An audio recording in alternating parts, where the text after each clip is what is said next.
সূর্যবাবু, চিরদিন আধারে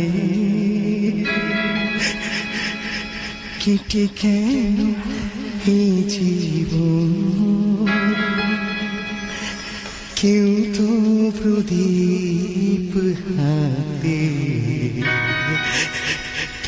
কাছে হাসি।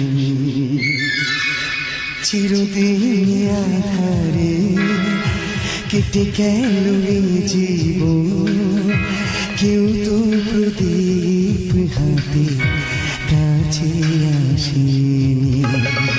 দূর থেকে দেখেছি পূর্ণিমা রাত আমি, কখনো আমার ঘরে জ্যোৎস্না ওঠেনি।